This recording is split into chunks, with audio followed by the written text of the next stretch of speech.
of golf. You know, it's the biggest tournament. It's the biggest showing. It's the top players in the world that know this is the one that determines the greatness and the greatest that have ever played this game. And there's something really beautiful with the no phones thing. And like, there's so many things that everybody goes. I mean, I went to Sunrise Mass this past week, and you know, we're all taking pictures of the sunrise, and it's beautiful. But the fact that you're not allowed to have your phone in there makes everybody be present in a way that's very, one, just breathtaking, because you have to take in the scenery and the moments and the shots, but also that you're all doing it together. There's like just this very communal aspect of the love of golf that has every walk of life down there, you know, CEOs or guys that won their tickets in a raffle, and everybody's in the same position. And, you know, whoever puts their chair down first, that's going to be their spot. You know, that's what the tradition is. And it's a really awesome event, and something that I don't think really replicates that I've seen. There's nothing like it. I'm really excited to do that. I'm excited. Again, I keep mentioning these pimento cheese sandwiches. I'm definitely getting another one of them. Start stacking cups. I mean, I'm going to be broadcasting the par 3, as everybody knows.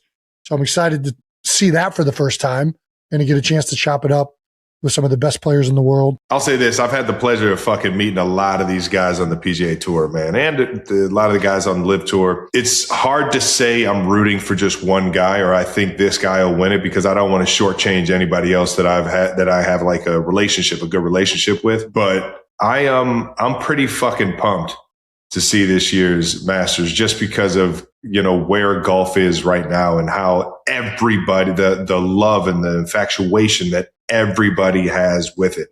I mean, this year alone, you've seen guys like LeBron come out and just the love of the game has just taken him and thrown him into the world of golf. And I think all around right now, like, the excitement of golf is at an all-time high.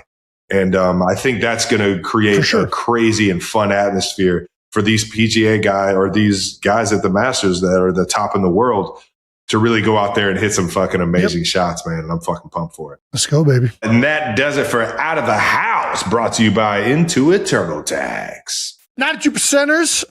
We have 2 incredible conversations with golf legends. Insane. All right, these Masters conversations are brought to you by AT&T. Let's see what Jim Nantz has to say, the voice of the Masters, for what he's coming up on his 41st tournament. Woo-hoo, baby.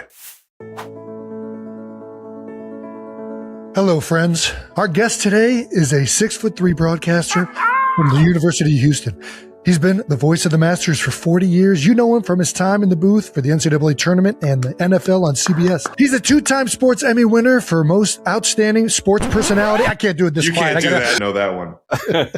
It was perfect. I've been known through my friends' parents as the worst influence on my friends because of insubordination. So thank you for trusting me on the stage with a mic. You dragged me into that too. The king of friends and subordination. That's good. I'm happy to have that title. Do you ever find yourself, because we've all, when we were growing up or playing certain sports, you'll almost comment the game to yourself, right?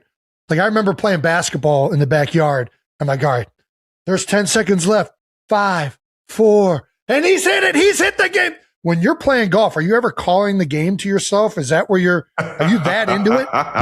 This is hilarious. Not now. Not now, but I will call shots of the people I'm playing with. Oh yeah, we've seen a few of those. For whatever reason, I get such a charge out of it. The other day, I was playing when I was down here at Troubadour. The moment no one expected turned into something unforgettable when Travis Kelce sat behind the microphone and began to speak, his voice carrying a weight listeners immediately felt, not because of a game, not because of a championship, but because of something far more personal and quietly powerful. The reunion of the 2 people who shaped his entire world, his parents, Ed and Donna, choosing to find their way back to each other after years apart. And as he shared the story on the podcast, there was a rare vulnerability in his tone that fans don't often hear, a softness that revealed just how deeply this moment had impacted him.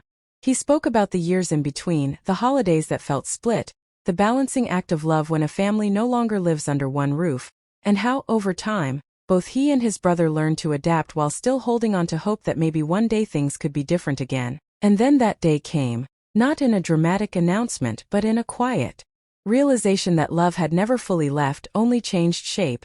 He described the second wedding not as a grand spectacle but as something far more meaningful, intimate, emotional, filled with small details that carried enormous significance. The kind of day where every glance, every smile, every shared laugh told a story of forgiveness, growth, and rediscovery. He admitted there were moments during the ceremony when he had to look away just to keep himself together, because seeing his parents stand side by side again wasn't just beautiful, it was healing. It was a reminder that time can mend what once felt broken beyond repair. He reflected on how much both of them had grown individually, how life had taken them on separate paths only to bring them back stronger, wiser, and more certain of what they meant to each other. And what made the story even more compelling was the honesty with which he spoke about the past, not glossing over the pain but acknowledging it as part of what made this reunion so powerful.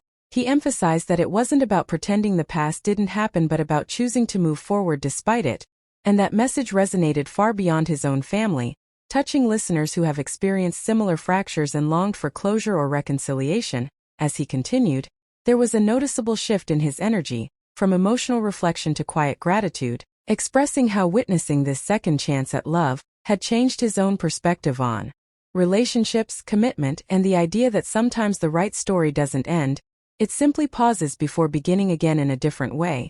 He spoke about the joy of celebrating not just his parents as individuals but as a couple rediscovering their bond, and how that joy extended to everyone present, creating an atmosphere that felt almost surreal in its warmth. By the time he finished, there was a lingering silence that seemed to echo the depth of what had just been shared. Because this wasn't just a story about a wedding, it was a story about resilience, about the enduring nature of love, and about the unexpected beauty of second chances that arrive when least expected, but are needed the most.